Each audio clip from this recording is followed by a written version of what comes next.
Operation Bagration was the largest Soviet offensive of the Second World War, and one of the most destructive defeats any modern army has suffered in a single campaign.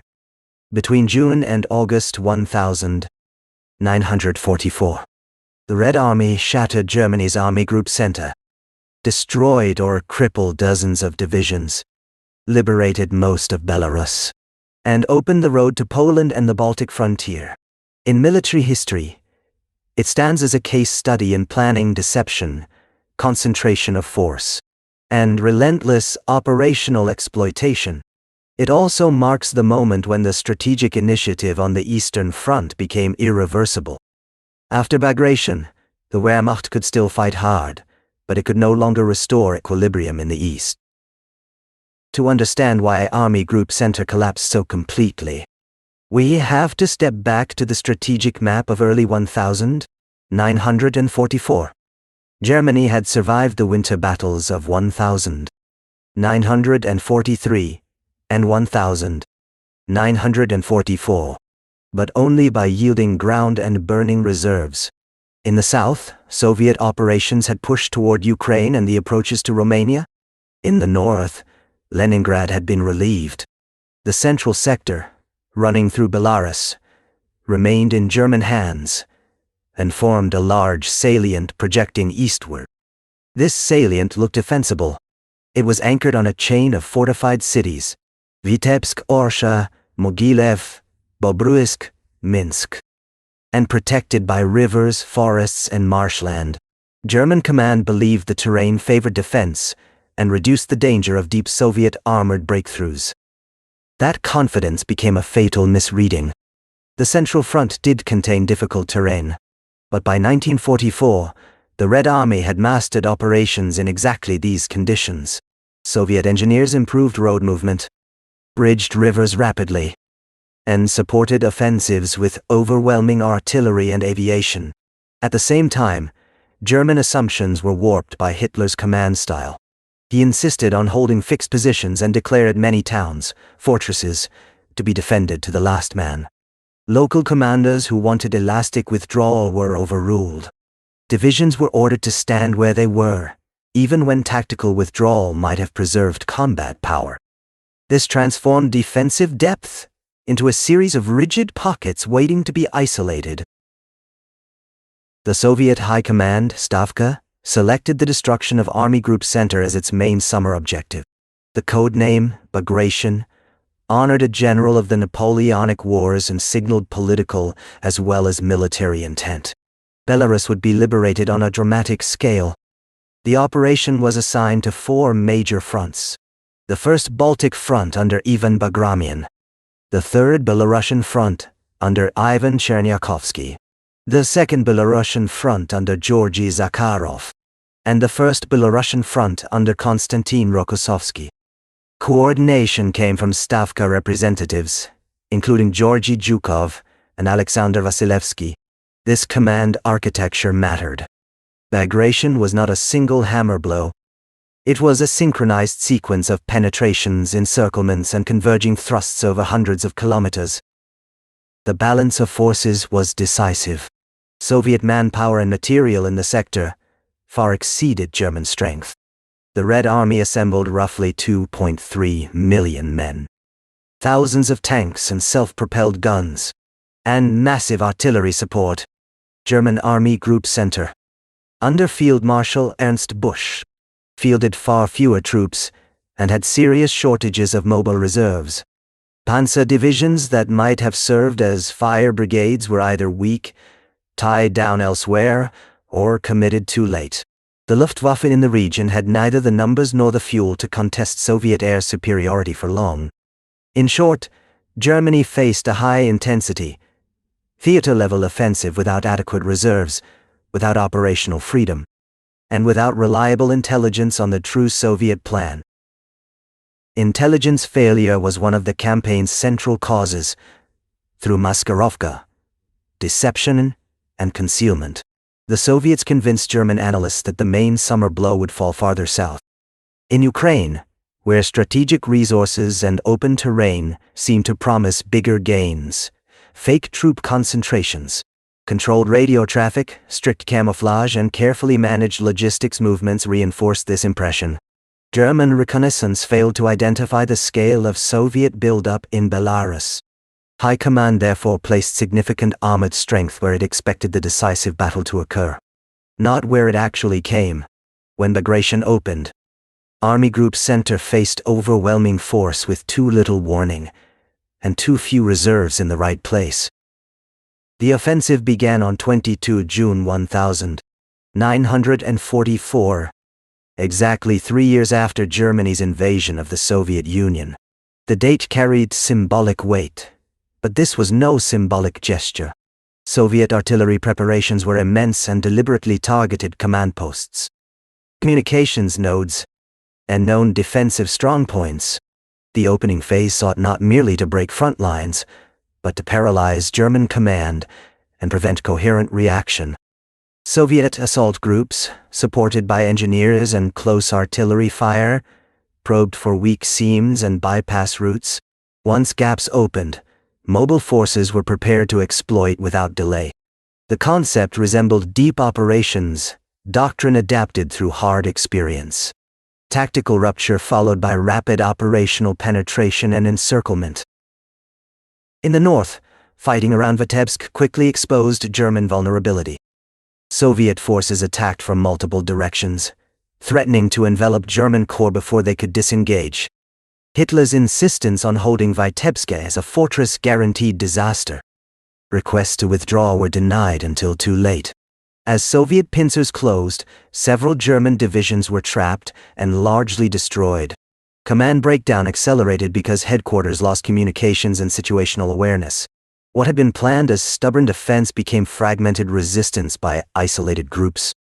The fall of Vitebsk tore open the northern shoulder of Army Group Center and removed one of the key anchors of the entire defensive scheme.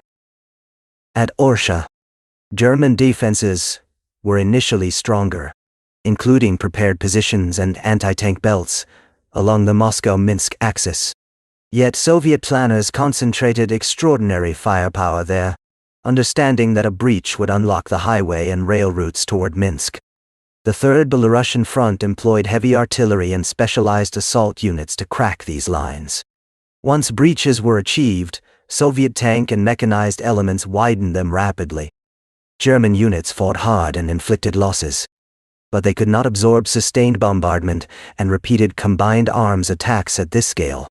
The defense bent, then broke. Operational mobility shifted to the Soviet side, and with it came the tempo advantage that Germany could no longer match. Farther south, the struggle around Bobruisk became one of the campaign's most decisive encirclements. Rokossovsky's First Belarusian Front launched converging attacks designed to trap German Ninth Army. Rokossovsky had argued for a two-pronged approach through difficult swamp and forest sectors, believing German commanders would underestimate these axes. Stavka approved, and the gamble worked. Soviet spearheads penetrated positions thought secure, then turned inward to seal pockets. German attempts to break out were chaotic and costly. Many units disintegrated under artillery and air attack on congested escape routes. When Bobruisk fell, Ninth Army was effectively destroyed as an organized force, leaving a massive gap in the southern half of Army Group Center. Mogilev, another strongpoint ordered held, suffered a similar fate. Soviet forces fixed the defenders frontally while mobile columns bypassed and threatened rear routes. The pattern repeated across the front. Rigid hold orders delayed withdrawal until encirclement was imminent. Then retreat orders came too late for orderly movement. German doctrine had once emphasized mobile defense and local initiative. By 1944, on the Eastern Front, those principles were increasingly overridden by political directives from above. In Bagration, that command dysfunction multiplied Soviet operational successes. Each trapped garrison consumed manpower that Germany could not replace, while each delayed retreat exposed neighboring sectors to envelopment. The collapse toward Minsk unfolded with breathtaking speed. As Vitebsk, Orsha, Mogilev, and Bobruisk fell or were outflanked, Soviet fronts drove westward and northwestward, aiming to meet east of the Belarusian capital. Army Group Center attempted to establish improvised lines and redeploy shattered remnants. But movement corridors were already under pressure from Soviet air attacks and partisan sabotage. Belarusian partisans, coordinated with Soviet command, intensified demolition of rail lines, bridges, and communication infrastructure. This partisan campaign did not by itself defeat German field armies, but it greatly complicated reinforcement and evacuation at the worst possible moment. Minsk was entered by Soviet forces in early July, and large German formations east of the city were encircled. Tens of thousands were killed or captured in and around what became known as the Minsk Pocket. The exact numbers remain debated across sources, but the operational fact is clear. Army Group Center lost the bulk of multiple armies in a matter of weeks. Command changes followed in desperation. Field Marshal Busch was replaced by Walter Model, one of Germany's most capable crisis commanders. Model managed to stabilize parts of the front farther west for a time. But he inherited catastrophe, not a recoverable setback. The structural damage was already done. Why was this defeat so much deeper than earlier German reverses? First, the Red Army in 1944 was qualitatively different from the force Germany had faced in 1941, or even 1942. Soviet commanders now coordinated armor, infantry, artillery, engineers, and air support with increasing sophistication. Operational planning linked multiple fronts, making local German success irrelevant if neighboring sectors collapse. Logistics improved enough to sustain high-tempo exploitation beyond initial breakthroughs. Second, Soviet firepower density had risen dramatically. German units faced bombardments that dismantled defensive systems before close combat even began. Third, German reserve architecture had failed. There were too few mobile formations, and those that existed were often under strength, mispositioned, or constrained by delayed release from high command. Hitler's fortress policy deserves specific scrutiny. Declaring cities as no-retreat strongpoints was intended to delay Soviet advances and buy time. In practice during Bagration, it repeatedly fixed entire divisions in place until they were cut off. Even when local commanders recognized encirclement risk, they lacked authority to pull back in good order. The result was not time bought but combat power squandered. German operational art had depended on maneuver, counterattack, and disciplined withdrawal when necessary. By denying those options at critical moments, Hitler turned defensive nodes into traps. Bagration exposed this contradiction with brutal clarity. The Luftwaffe's weakness compounded every ground failure. Soviet aviation struck bridges, columns, rail hubs, and retreat routes with growing effectiveness. German air units could still contest specific sectors, but not consistently. And certainly not at the scale needed to shield collapsing armies. Fuel shortages, pilot losses, and maintenance constraints reduced sortie generation. Air reconnaissance, once a German strength, became less reliable. Without accurate real-time intelligence and without air cover for maneuvering reserves, German commanders were often reacting to yesterday's map, while Soviet spearheads were already on tomorrow's roads. Logistics and geography also shaped the outcome. Belarus's road network could become a nightmare in bad weather. But in summer conditions, Soviet engineers and transport services supported surprisingly rapid advance. They repaired bridges, laid corduroy roads, and moved artillery forward at a pace German planners had underestimated. Meanwhile, retreating German units clogged limited routes with mixed columns of combat troops, staff elements, and rear area services. Under artillery, harassment, and air attack, these columns fragmented. Lost vehicles and abandoned heavy equipment further reduced the ability to form coherent defensive lines westward. The human cost was immense. Soviet losses were severe, as in nearly every major Eastern Front offensive. assaulting fortified positions, forcing river lines, and maintaining momentum against determined resistance imposed heavy casualties. But Germany's losses in Bagration were strategically irrecoverable. Entire divisions vanished from order of battle, and veteran cadres that could not be replaced were killed or captured. Equipment losses were compounded by the inability to evacuate repairable vehicles or artillery pieces during rapid retreats. For a state already fighting on multiple fronts and under strategic bombing, this destruction accelerated a decline that could no longer be reversed. Bagration also had immediate strategic consequences beyond Belarus. As army group center disintegrated, neighboring German formations had to pull back to avoid being flanked. Soviet advances reached the approaches to East Prussia, entered Poland, and threatened the Baltic connection between army groups north and center. In the Baltic region, subsequent Soviet operations progressively isolated German forces in what became the Courland Pocket. In Poland, the Red Army arrived on the Vistula Line, setting conditions for later offensives toward Warsaw, and eventually Berlin. Bagration did not end the war in 1944, but it destroyed the defensive geometry on which German hopes of a prolonged eastern stalemate depended. Its timing magnified its impact. In June 1944, the Western Allies had landed in Normandy. German strategy now required balancing two massive fronts under conditions of shrinking resources.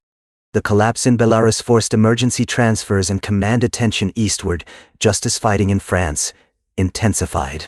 Germany no longer possessed the strategic freedom to reinforce one theater without exposing another. Bagration and Normandy were not mirror images, but together they imposed a cumulative pressure that the Third Reich could not absorb. The Wehrmacht still fought fiercely in both theaters, yet from mid-1944 onward, its campaigns were increasingly acts of delay, rather than pathways to strategic recovery. Soviet command performance in Bagration merits careful, unsentimental assessment. Stavka set ambitious goals but grounded them in material superiority and detailed preparation. Front commanders adapted plans to local terrain while maintaining overall coordination. Artillery plans were methodical, engineer support substantial, and exploitation forces positioned for immediate release. Not every action was elegant. Traffic jams, command friction, and costly frontal attacks still occurred. Yet the broad operational design held, and when opportunities appeared, Soviet commanders exploited them aggressively. This combination of planning discipline and opportunism distinguished mature Red Army operations in 1944 from earlier, more improvised offensives. Partisan warfare, often romanticized, had a concrete military role during the campaign. Before and during Bagration, Soviet partisan operations disrupted rail traffic, destroyed tracks, and attacked communications personnel. This interference hindered German attempts to shift reserves quickly across Belarus. It also strained German security units that might otherwise have supported front-line defense. Partisans did not replace conventional force, but they amplified it by degrading the enemy's operational mobility. In a campaign where timing and movement were decisive, such disruption had outsized effect. German command transitions during the crisis reveal the limits of leadership under structural failure. Replacing Bush with Model introduced a commander skilled at emergency stabilization. And in later July and August, German forces managed to form temporary defensive lines on the Neru, Vistula, and farther north. But commanders could not conjure divisions that no longer existed. Nor could they erase the consequences of prior misallocation of reserves and rigid, no-retreat orders. Model's efforts prevented immediate total unraveling of the entire Eastern Front. Yet they could not restore Army Group Center as an effective strategic instrument. Military historians often compare Bagration with Stalingrad, Kursk, or the Normandy campaign. Each was decisive in different ways. Stalingrad broke the aura of German invincibility and destroyed Sixth Army. Kursk ended Germany's capacity for major offensive initiatives in the east. Normandy opened a permanent Western front in northwest Europe. Bagration, however, combined scale, speed, and annihilation in a way unmatched by most operations of the war. It erased a central German army group's fighting capacity and shifted the front line hundreds of kilometers. If one seeks the moment when the Wehrmacht's eastern center ceased to be a coherent shield for the Reich, Bagration is the answer. There is also a political dimension. The liberation of Belarus exposed the destruction wrought by occupation. Massacres, burned villages, deportations, and systematic violence against civilians. Soviet narratives emphasized liberation and vengeance, and these themes shaped troop morale and state propaganda. At the same time, advancing Soviet power carried its own political project, laying foundations for post-war influence in Eastern Europe. Thus, Bagration was both a military campaign and part of a larger transformation of the continent's political order.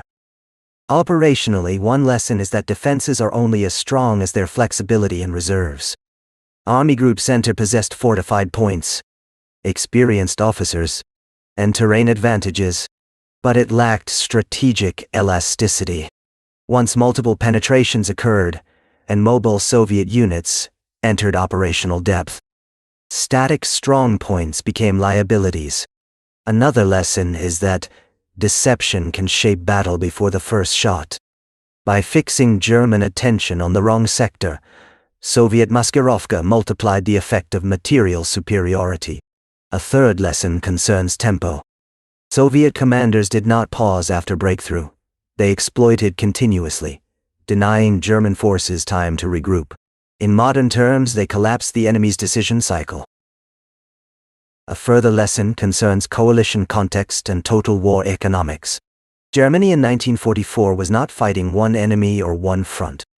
Industrial strain, fuel shortages, transport disruption from strategic bombing, and manpower depletion all converged.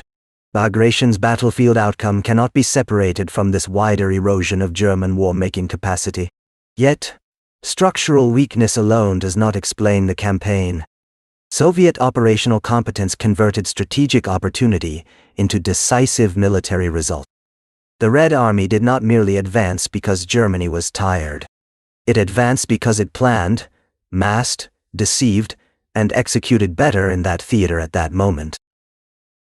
By late summer 1944, the map of the Eastern Front had been transformed. The Wehrmacht still held large territories and could still launch local counterattacks, but the central bastion in Belarus was gone. The road networks and rail lines that once fed German central defenses were now in Soviet hands or under Soviet fire. German units retreating toward Poland and East Prussia had to defend longer fronts with fewer experienced formations. Every subsequent major Soviet offensive, from the Vistula Oder operation to the final Berlin campaign, was made easier by the destruction inflicted during Bagration. For the soldiers inside the campaign, these strategic outcomes were lived as confusion, terror, endurance, and attrition. German infantry in collapsing pockets fought surrounded, short of ammunition, often without coherent orders. Soviet infantry crossed minefields and artillery-torn ground at tremendous risk. Tank crews on both sides operated in fluid battles, where positions changed by the hour. Civilians fled, hid, or were trapped between moving fronts. The campaign scale can obscure these human realities, but they are central to understanding its violence. When we ask how the Wehrmacht center collapsed in 1944, we are really asking how multiple failures converged under pressure from a highly prepared opponent. Intelligence failure, misread Soviet intentions. Strategic deployment, misplaced reserves. Command rigidity prevented timely withdrawal. Air weakness surrendered the skies. Logistics buckled under disruption and retreat. At the same time, the Red Army executed a coordinated multi-front offensive that combined firepower, deception, engineering, mobility, and relentless pursuit. Collapse was not a single event. It was a chain reaction. Operation Bagration therefore stands as more than a Soviet victory or a German defeat. It is an inflection point in the European war, where our operational art, material balance and political determination aligned to produce irreversible strategic change. After June and July, 1944, the question was no longer whether Germany could restore the Eastern Front to its 1943 shape. It could not. The remaining question was how long it could delay the consequences. In that sense, Bagration was not the end of the war, but it was the end of German strategic possibility in the center. And that is why the campaign deserves close attention. It demonstrates that armies do not collapse only because they are outnumbered, nor only because commanders make mistakes. They collapse when superior planning meets brittle systems, when tempo overwhelms adaptation, when doctrine is betrayed by command culture, and when the cumulative strain of total war removes the margin for recovery. In Belarus in 1944, all of these conditions were present at once. The Wehrmacht center did not merely retreat. It was broken, and from that break, the road to Berlin became a matter of time. In post-war analysis, veterans on both sides repeatedly returned to one practical point. Once communications failed, events outran command. German headquarters lost radio links. Wire networks were cut. Liaison officers could not pass through bombed roads. And orders arrived after situations had already changed. Soviet command systems were far from perfect, but redundancy and forward command presence allowed faster adjustment. This communications asymmetry mattered as much as tanks or guns. Battles were won not only by destroying enemy forces, but by shortening the interval between observation, decision, and action. Bagration also reminds us that operational success depends on connecting strategy to execution at every level. Stavka's strategic vision, front-level planning, corps-level maneuver, engineer labor at river crossings, and infantry assaults on village strongpoints all had to align. Where that alignment held, breakthroughs widened and exploitation continued. Where it failed, progress slowed and casualties rose. In 1944, the Soviet system achieved this alignment often enough, and at sufficient scale, to produce one of the decisive military collapses of the 20th century.